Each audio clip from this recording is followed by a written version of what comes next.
Oula. Vous êtes un peu haut, mesdames et messieurs, ça ne va pas bien. Ça ne va pas bien du tout. Vu que je suis une bonne élève, j'ai pris ma... Bonne élève, ouais.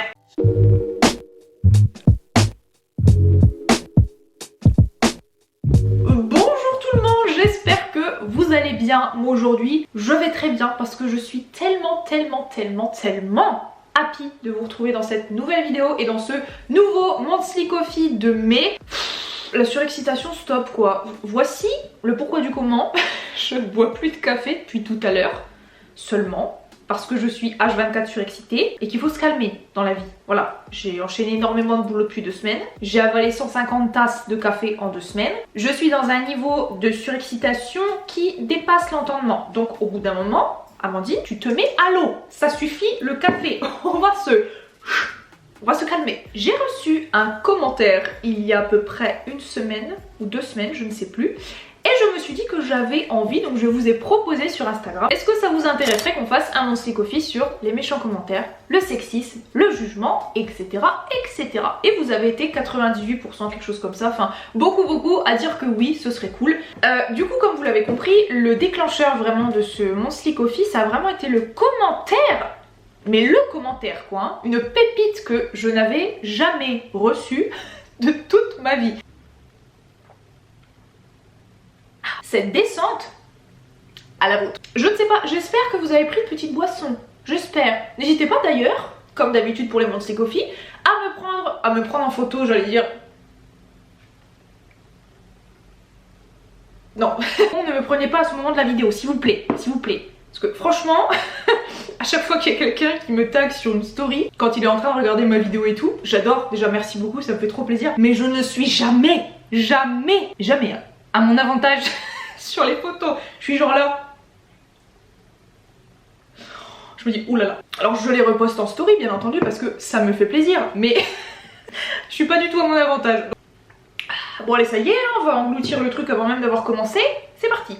Donc je vous disais, ce fameux commentaire d'un garçon, apparemment, je ne sais pas si c'est un jeune adolescent, un enfant, un adulte, je ne sais pas. Mais elle connaît rien, mort de rire, fait à bouffer. C'est mieux que la critique high-tech.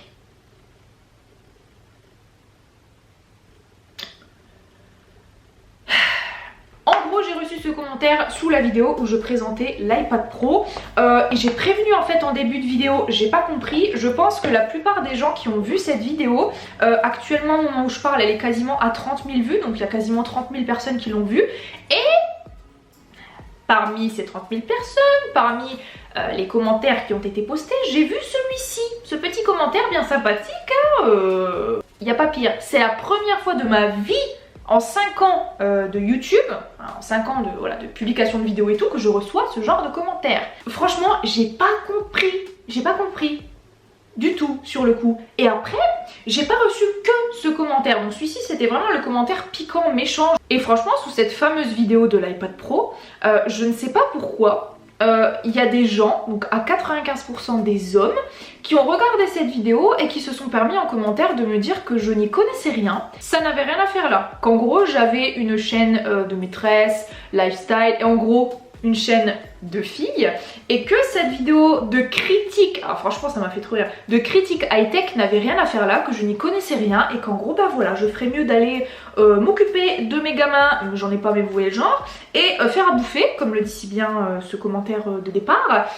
Franchement je vous avoue j'étais choquée, mais en plus je l'ai dit en fait au début de la vidéo, je n'ai jamais dit que c'était une critique high-tech de je sais pas quoi, genre oui il y a des chaînes qui sont spécialisées dans la critique high-tech.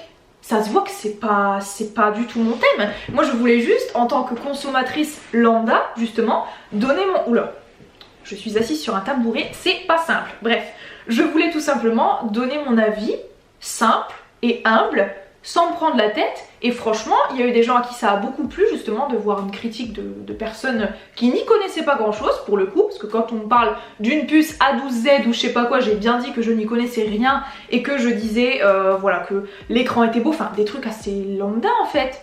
D'une consommatrice lambda. Et du coup je me suis dit, vous aviez tellement été, enfin on en a vraiment beaucoup discuté en DM et tout, et je me suis dit à ce moment là que c'était peut-être cool d'en parler de vive voix ici, parce que malheureusement on est sur internet, mais c'est pas que sur internet qu'on peut recevoir ce genre de critiques, ce genre de jugement, les remarques sexistes, etc. etc.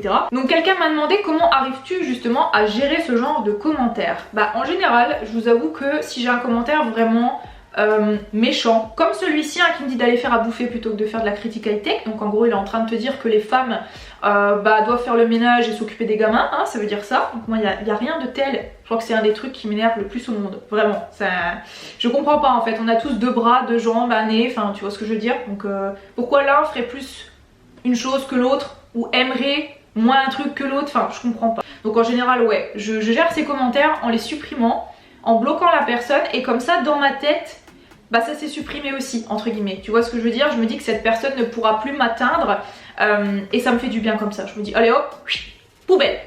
Ensuite, il y a quelqu'un qui me demande, trouves-tu qu'il y ait moins de sexisme aujourd'hui? C'est pas facile de répondre à cette question parce que instinctivement, on aurait peut-être tendance à dire oui, avec voilà, la société qui avance, etc.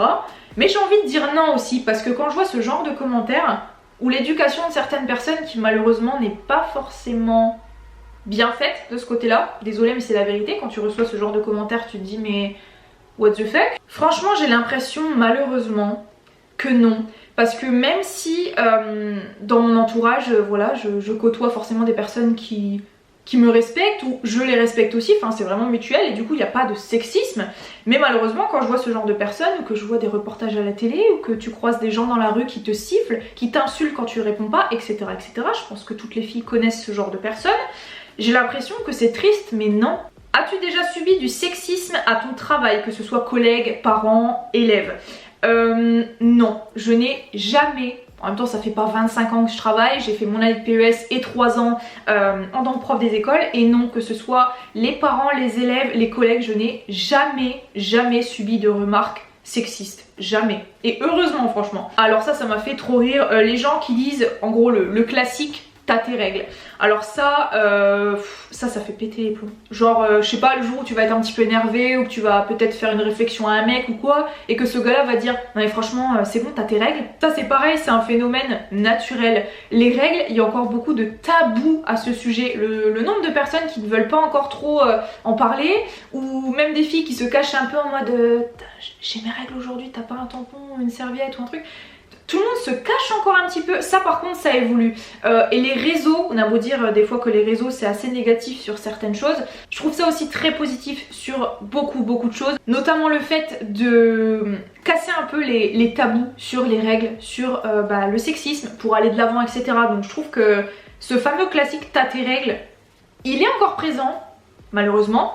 Mais ça par contre j'ai l'impression qu'il y est un peu moins. Genre quand j'étais ado je me le prenais tout le temps. Genre dès que t'étais un peu énervé ou que tu répondais pas, ou on te le foutait dans les dents. Genre je sais pas pourquoi. Ça fait des années qu'on ne m'a pas dit ça. Des années. Donc je pense que ce classique t'as tes règles est malheureusement encore présent. Mais en tout cas dans mon entourage ou quoi, personne ne dit jamais ça. J'ai l'impression qu'il y a plus d'institutrices que d'instituteurs et que les hommes sont plus mal vus. Alors là toi tu parles plutôt de mon boulot de prof des écoles. Il est vrai qu'en termes de pourcentage, il y a plus de femmes que d'hommes dans ce métier, c'est vrai. Par contre que les hommes soient plus mal vus, c'est pas vrai du tout. Genre au contraire quand il y a un homme dans une école, bah en général les collègues sont contentes. Voilà, il y a un homme, on rigole, machin. J'ai jamais vu une école où les hommes étaient mal vus, ou que quelqu'un me dise que les hommes dans le milieu sont mal vus, etc. Pas du tout. Pour ma part, je n'ai jamais ressenti ça. Faudrait peut-être demander plus à des collègues hommes s'ils ont déjà vécu ce genre de choses, mais honnêtement, je ne pense pas.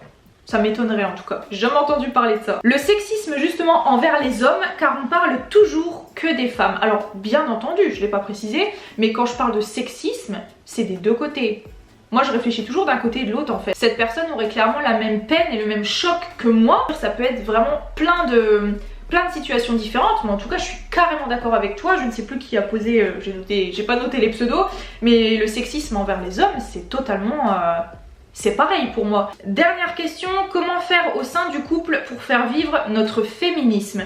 Alors ça c'est pareil, le mot féminisme, personnellement je le prends avec beaucoup de pincettes, parce que je suis pour l'égalité des hommes et des femmes et pas plus pour l'un que pour l'autre. Vous voyez ce que je veux dire, que ce soit plus pour les hommes ou plus pour les femmes? Non, je comprends bien entendu ce qu'on peut toutes ressentir par des remarques sexistes, etc. Mais il faut pas tomber, je trouve, non plus dans l'extrême en voulant que les femmes soient au-dessus de tout. Vous voyez ce que je veux dire? Ok, les femmes ont beaucoup subi malheureusement dans les siècles et les siècles précédents. Je suis d'accord, c'est très triste, on en subit encore beaucoup, que ce soit en déséquilibre de salaire, que ce soit des remarques sexistes, que ce soit la façon dont on s'habille dans la rue, enfin il y a encore beaucoup de choses, je comprends, mais il faut pas qu'on tombe non plus dans l'extrême et donc dans le féminisme puissance 1000, genre on doit être devant tous les hommes et au-dessus de tous les hommes, vous voyez ce que je veux dire? 50% les hommes, 50% des femmes, vraiment qu'on vive tous de la manière qu'on a envie, qu'il n'y ait aucune remarque d'un côté et de l'autre et qu'il n'y en ait pas un au-dessus de l'autre. Et du coup personnellement dans notre maison avec mon chéri il n'y a aucun souci. Mon chéri il fait autant la vaisselle que moi, il fait autant à manger que moi, il fait autant le ménage que moi. Après en fait on s'arrange selon nos préférences, c'est ça en fait. Moi par exemple je préfère faire à manger et lui préfère faire la vaisselle, je veux dire, et du coup on s'arrange.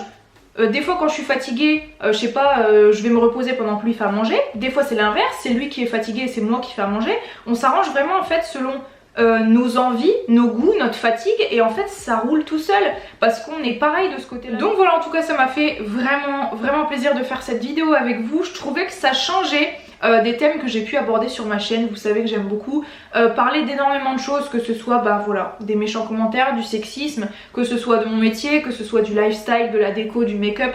J'aime bien parler d'énormément de choses, toutes les choses qui me tiennent à cœur. Ça peut être vraiment du coq à l'âne des fois, mais j'aime bien vous parler de multitudes de choses. N'hésitez pas à me dire si ça vous plaît. En tout cas, si cette vidéo vous a plu, n'hésitez pas comme d'habitude à mettre un petit pouce bleu et à me dire toutes vos impressions en commentaire. Et moi je vous dis à la prochaine fois dans une nouvelle vidéo. Bye!